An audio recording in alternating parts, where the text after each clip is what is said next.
Hello बच्चों, मैं राजेश जहांगीर। बच्चों, अभी तक आप लोगों ने स्लेटर रूल के बारे में पढ़ा था। एनएस एंड एनपी इलेक्ट्रॉन अगर वैलेंस शेल की फॉर्म में हो तो ऐसी सिचुएशन में सिग्मा की जो वैल्यू, स्क्रीनिंग कांस्टेंट की जो वैल्यू है वो हमने कैलकुलेट की थी। कैसे? एनएस एंड एनपी इलेक्ट्रॉन के लिए सिग्मा की जो वैल्यू है वो 0.35, 1s के लिए है 0.30, n-1 शेल के लिए है 0.85। मतलब n-1 s में भी इलेक्ट्रॉन हो सकता है, p में भी हो सकता है, d में भी हो सकता है एंड f में। चारों के चारों अगर ऑर्बिटल के अंदर इलेक्ट्रॉन प्रेजेंट है जो कि n-1 में है तो 0.85 यहां पर सिग्मा की वैल्यू होती है, स्क्रीनिंग कांस्टेंट की वैल्यू होती है। और n-2 sp-df ऑनवर्ड के लिए हमने देखा था उसकी वैल्यू 1 थी, सिग्मा की वैल्यू। हमने डिफरेंट स्पीशीज के लिए कैलकुलेट किया था और ऑब्जर्व किया था कि लेफ्ट टू राइट जाने पर जेड इफेक्टिव की वैल्यू बढ़ रही है।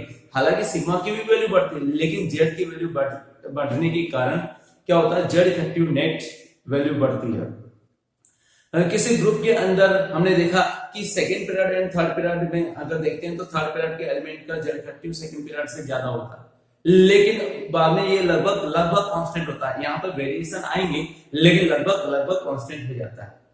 लेकिन ये तो थे जब वैलेंस शेल में इलेक्ट्रॉन s एंड p के अंदर प्रेजेंट हो। अगर मान लीजिए कि electron d and f orbital के अंदर प्रेजेंट है तो वहां पर क्या होगा, किस तरह से रूल्स यूज में आएंगे स्लेटर रूल, वही हम देखते हैं। तो सेकंड पार्ट हम देखते हैं इसका। सेकंड पार्ट यहां बी वाला part, sigma for ND and NF electrons अगर वैलेंस शेल ही अगर D एंड F ऑर्बिटल है तो ऐसे में हम किन किन रूल्स का फॉलो करेंगे, रूल किस टाइप से होंगे देखते हैं। पहला point, for ND and NF electrons sigma is equal to 0.35, sigma की वैल्यू 0.35 किसके लिए, एनडी एंड एनएफ इलेक्ट्रॉन्स के लिए। ओके, सेकंड पॉइंट के लिए बात करूंगा, फॉर क्या होगा बच्चों, यहां पर the for all the electrons, ऐसे लिखूंगा, all the electrons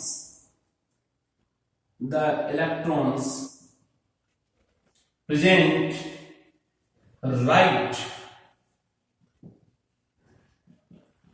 to ND and NF electrons in electronic configuration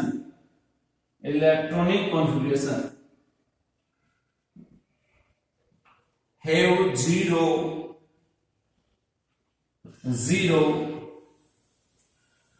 value of sigma मतलब जो राइट हैंड साइड में प्रेजेंट होंगे उनके लिए सिग्मा इज इक्वल टू क्या होगा, सिग्मा इज इक्वल टू 0। जो भी राइट हैंड साइड में प्रेजेंट इलेक्ट्रॉन है एनडी एंड एनएफ के राइट हैंड साइड में, ये किसमें होना चाहिए, इलेक्ट्रॉनिक कॉन्फ़िगरेशन में होना चाहिए ना। थर्ड पॉइंट की बात करते हैं, लेफ्ट के अंदर प्रेजेंट जितने भी इलेक्ट्रॉन्स होंगे एनडी एंड एनएफ इलेक्ट्रॉन के, वो सारे के सारे इलेक्ट्रॉन्स सिग्मा की वैल्यू 1 को शो करते हैं, यानी उनके लिए सिग्मा की वैल्यू 1 होती है। तो all the electrons present left to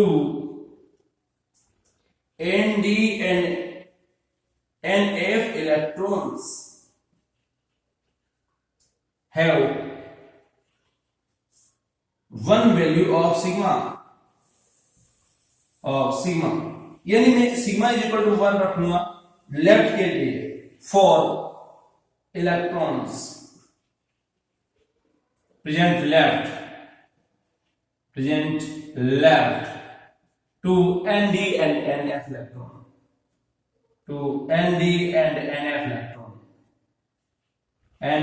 electrons, इनके लिए क्या होना चाहिए, जल्दी से बोलो फटाफट, ये होना चाहिए ND and NF इलेक्ट्रॉन के इलेक्ट्रॉन जितने प्रेजेंट होंगे उनके लिए सिग्मा की वैल्यू 1 होगी, राइट में प्रेजेंट होंगे उनके लिए सिग्मा की वैल्यू 0 होगी। ऐसा ये स्लेटर ने बताया था। NS एंड NP इनके लिए रूल अलग अलग थे, जैसे कि मैंने अभी स्टार्टिंग में बताया। तो चलिए स्टार्ट करते हैं, एग्जांपल्स लेते हैं। एग्जांपल, जिंक में दो तरह की इलेक्ट्रॉन के लिए हम सिग्मा की वैल्यू फाइंड आउट करेंगे, जेड इफेक्टिव की वैल्यू फाइंड आउट करेंगे। तो पहले इसका इलेक्ट्रॉनिक कॉन्फ़िगरेशन लिखते हैं, ये 20 है। Electronic configuration is equal to क्या होगा, 1s2 2s2 2p6 3s2 3p6, फिर होगा 3d10 एंड लास्ट में 4s2। ये आपके होंगे 4s2 1s2 2s2 2p6 3s2 3p6 3d10 4s2, 30 electrons हो गए हमारे। तो अब आप देखते हैं यहां पर बच्चों इसमें कि दो तरह के इलेक्ट्रॉन के लिए फाइंड आउट करेंगे, एक तो 4s के लिए फाइंड आउट करते हैं एंड एक 3d के लिए फाइंड आउट करते हैं। तो मैं कहूंगा सिग्मा 4s इलेक्ट्रॉन्स। अब 4s में कितने इलेक्ट्रॉन है, 2 इलेक्ट्रॉन है, तो एक पर जेड इफेक्टिव या एक पर न्यूक्लियस का चार्ज कैलकुलेट करेंगे, जेड इफेक्टिव कैलकुलेट करेंगे, दूसरा इलेक्ट्रॉन भी रिपेल करेगा। तो मतलब एक को छोड़ करके बाकी सबके लिए हमें कैलकुलेट करना है। अगर ऐसी सिचुएशन में अगर मैं कहूंगा सिग्मा 4s इलेक्ट्रॉन के लिए मैं बात करूं, तो यहां पर वापस से मैं इलेक्ट्रॉनिक कॉन्फ़िगरेशन लिखूंगा 1s2 2s2 2p6 3s2 3p6 3d10 4s 3d10 4s2। Okay, ये आपका होगा आउटमोस्ट शेल हो गया, क्योंकि उसी के लिए कैलकुलेट कर रहे हैं, तो इसे ही आउटमोस्ट मानना पड़ेगा। तो मैं ऐसा कहूंगा, इसे n कहूंगा, तो ये पूरा पूरा n-1 हो गया, और ये आपका n-2 हो गया, और ये आपका n-3 हो गया। इस तरह से कैलकुलेट कर सकते हैं। कैलकुलेट करो यार, मैं यहां पर रखता हूं वैल्यू, क्या होगा n-3 के लिए सिग्मा की वैल्यू 1।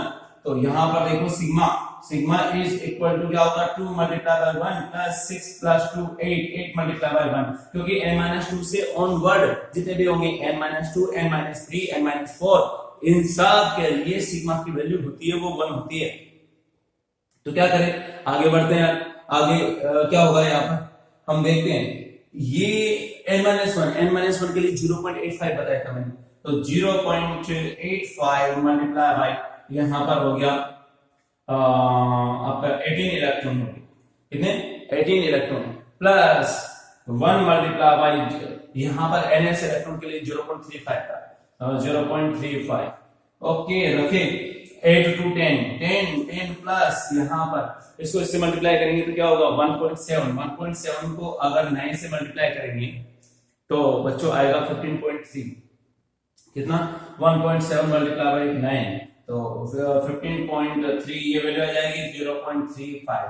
अगर सिग्मा की वैल्यू फाइंड आउट करते हैं तो यहाँ पर 25.3 और ये आपका होगा 25.65, ये वैल्यू हमें मिलती है। इतनी ज्यादा सिग्मा, हाँ जैसे जैसे इलेक्ट्रॉन बढ़ते जाएंगे वैसे वैसे सिग्मा की वैल्यू बढ़ेगी। तभी तो मैंने स्टार्टिंग में बताया था नंबर ऑफ इलेक्ट्रॉन्स के ऊपर डिपेंड करता है, और साथ ही साथ में ये भी बताया था कि किस जो ऑर्बिटल के अंदर इलेक्ट्रॉन प्रेजेंट रहता है उसके ऊपर भी सिग्मा की वैल्यू डिपेंड करती है। जैसे कि मैंने बताया था पेनिट्रेशन पावर, उसके अंदर एस के पेनिट्रेशन पावर ज्यादा होगी, इसका मतलब वो शील्ड ज्यादा करेगा अगर एक ही शेल के अंदर ऑर्बिटल प्रेजेंट है तब भी। तो बच्चों इस तरह से हम वैल्यू कैलकुलेट करते हैं। सिग्मा की वैल्यू हमें मिली यहां पर 25.65, तो अब आराम से जेड इफेक्टिव की वैल्यू निकाल सकते हैं। यहां पर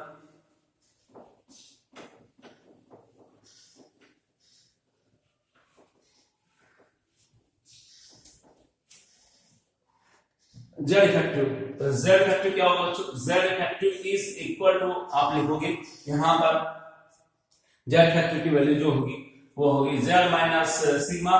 जेड की वैल्यू कितनी बची यहां पर, एटॉमिक नंबर 30 था, 30 माइनस भाई ये कितनी आई 25.65, या तो 25.65 वैल्यू आई, तो 4.35 हमें जेड इफेक्टिव की वैल्यू मिलती है।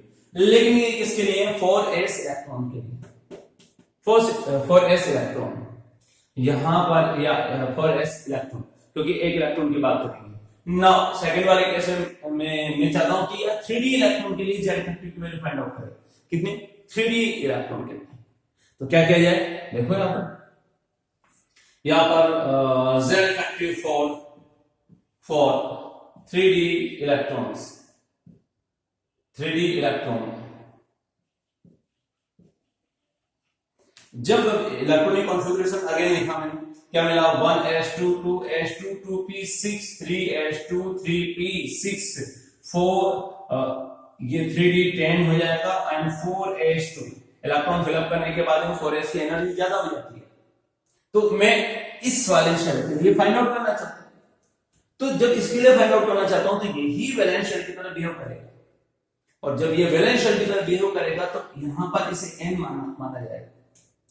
अब मैंने रूल बताया था कि इसकी जो राइट हैंड साइड में जितने भी इलेक्ट्रॉन्स हैं उन सब के लिए सिग्मा की वैल्यू 0 होती है, क्योंकि बाहर वाले इलेक्ट्रॉन अंदर वाले इलेक्ट्रॉन को कभी भी शील्ड नहीं कर सकते, अंदर वाले बाहर वाले को शील्ड करते हैं, क्योंकि न्यूक्लियस का अट्रैक्शन फोर्स तो अंदर वाले बाहर वाले को ही रोक पाएंगे। तो ऐसे सिचुएशन में क्या होगा बच्चों, 3d10 यहाँ पर n की वैल्यू ये इसे n मानते हैं, तो ये वाला क्या हो जाएगा, ये आपका पूरा का पूरा लेफ्ट वाले पार्ट के अंदर आ जाएगा, और ये आपका होगा राइट वाले पार्ट में।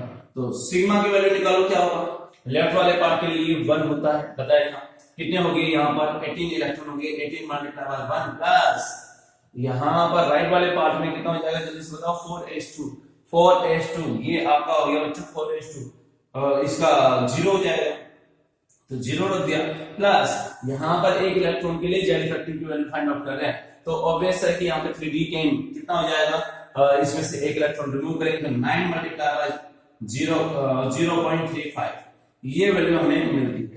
ओके, तो क्या होगा 18 प्लस 9 से मल्टीप्लाई करेंगे तो 3.15 आपका रहेगा, ये वैल्यू मिलेगी 21.15। तो जेड इफेक्टिव की वजह z effective is equal to क्या हो जाएगा बच्चों, 30 माइनस 21.15 इज इक्वल टू क्या हो जाएगा, यहां पर लिखेंगे 8.85। जेड इफेक्टिव डी इलेक्ट्रॉन के लिए इतना होता है, यस इतना होता है। ये इसने रूल दिया था, किसने, स्लेटर ने, और उसी रूल्स के अकॉर्डिंग हम फाइंड आउट करते हैं। इसका मतलब एक ही एटम के अंदर प्रेजेंट डिफरेंट शेल में जो इलेक्ट्रॉन है उनके लिए जेड इफेक्टिव की वैल्यू अलग अलग होगी, ये हमें दिमाग में रखना है। ओके बच्चों, तो हम इस तरह से कैलकुलेट कर सकते हैं। नाउ यहां पर 2-3 चीजें मैं क्लियरिफाई करूंगा बच्चों, ये तो हमने अभी इसकी वैल्यू फाइंड आउट की। नाउ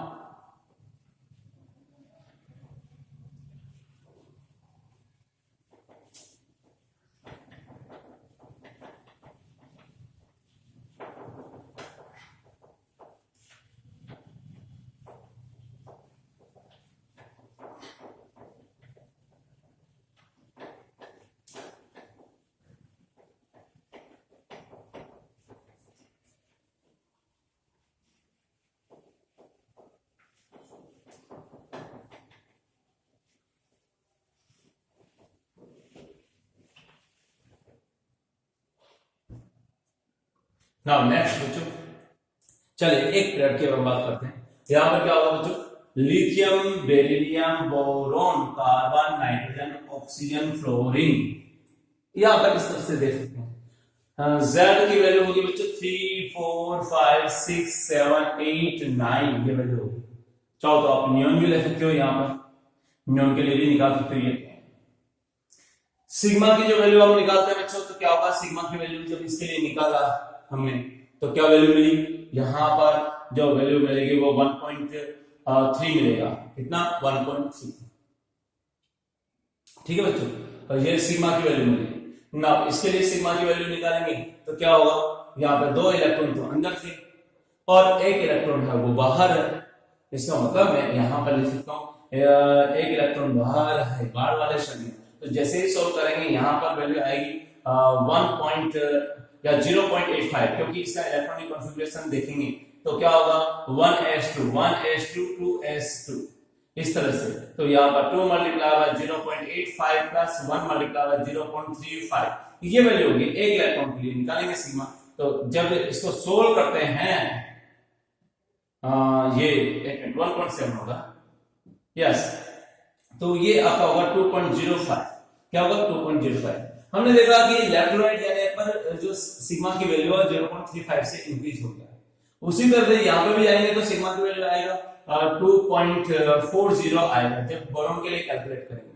फिर कार्बन के लिए कैलकुलेट करेंगे तो यहाँ पर वैल्यू आ जाएगा 2.75 आपका हो जाएगा।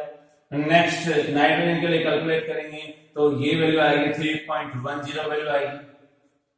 ठीक है बच्चों, 3.10। सिमिलरली ऑक्सीजन के लिए 3.45 यहां पर, और फ्लोरीन के लिए अगर देखते हैं तो ये आपका होगा 3.80, नियोन के लिए होगा 4.25। इस तरह से ये वैल्यू बढ़ती जाती है।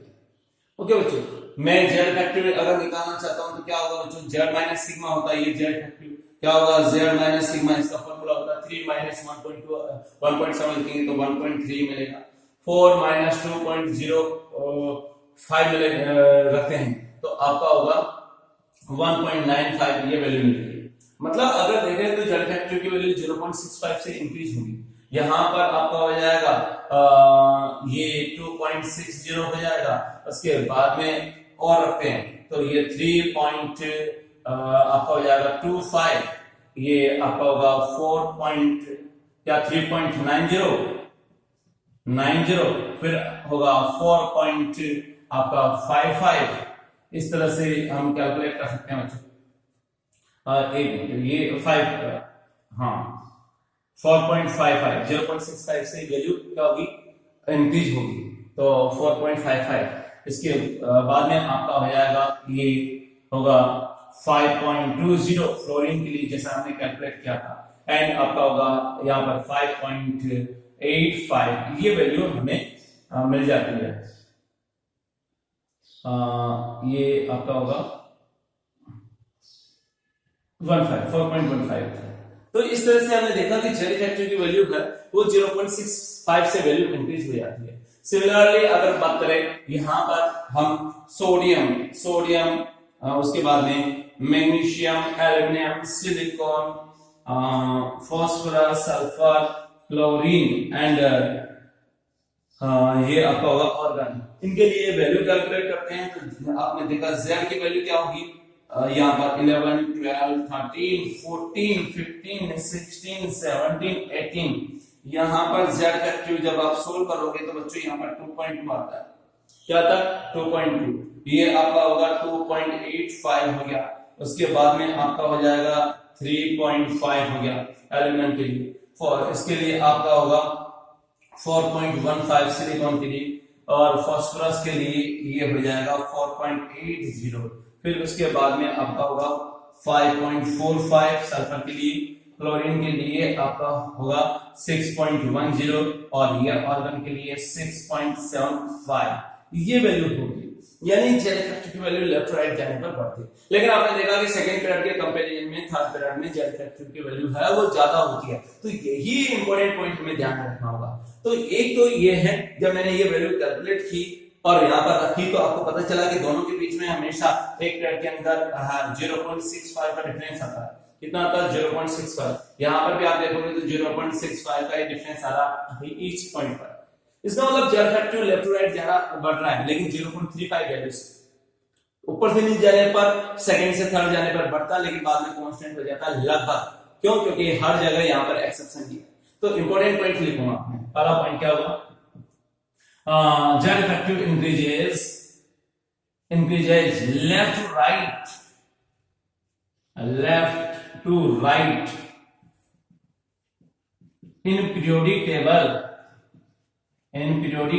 पीरियोडिक टेबल के अंदर लेफ्ट टू राइट जाने पर जेड फैक्टर की वैल्यू बढ़ती है। नेक्स्ट पॉइंट क्या है, हमने अभी देखा कि थर्ड पीरियड का जो जेड फैक्टर हुआ वो सेकंड पीरियड के एलिमेंट से ज्यादा होता है। तो third Z factor of third period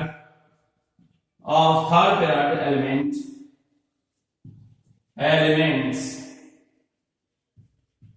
are greater than second paired element. Okay, third point की मैं बात करूंगा बच्चों, क्या होगा, कॉपर एंड जिंक में जब कंपैरिजन करेंगे तो प्रैक्टिकली देखा गया कि कॉपर का जेड फैक्टर ज्यादा है जिंक के कंपैरिजन में। तो Z effective of copper is greater than Z effective of zinc. बैंगन आलू गाजर या बाबू अली गए इंडिया थैला लेके, ये एक मैंने आपको ग्रुप को लर्न करने की टेक्निक बताई थी, थर्ड ग्रुप के एलिमेंट को।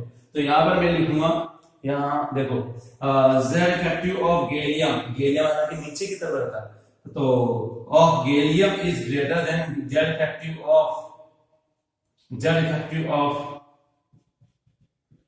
Of aluminium. ऐसे बहुत सारे एक्सेप्शन है, मैं थोड़ा और बता देता हूं। Z effective of zinc is less than Z effective of cadmium. अगर इस ग्रुप की बात करते हैं, जिंक कैडमियम मरकरी की बात करेंगे तो मरकरी का सबसे ज्यादा होता है, तो मैं कहूंगा Z इफेक्टिव ऑर्डर क्या होगा बच्चों, सबसे ज्यादा कम होगा जिंक का, फिर कैडमियम, उसके बाद में Hg, जिंक कैडमियम मरकरी। इस तरह से Z इफेक्टिव की वैल्यू है यहाँ पर सेकेंड बी ग्रुप के अंदर अप टू डाउन जाने पर बढ़ती है। ठीक है, इस तरह से बच्चों हम यहाँ पर स्लेटर रूल की हेल्प से Z इफेक्टिव की वैल्यू फाइंड आउट कर सकते हैं, और यही ही Z इफेक्टिव है आगे प्रॉपर्टीज को डिसाइड करेगा, पीरियोडिक प्रॉपर्टीज को डिसाइड करेगा, क्योंकि सारी की सारी प्रॉपर्टीज है अट्रैक्शन फोर्स से रिलेटेड होती है। अट्रैक्शन फोर्स होता है, force of attraction is equal to k z effective e square divided by r square, multi electronic system है, एंड पोटेंशियल एनर्जी होगी वो होगी potential energy is equal to minus k z effective e square divided by r या 2r।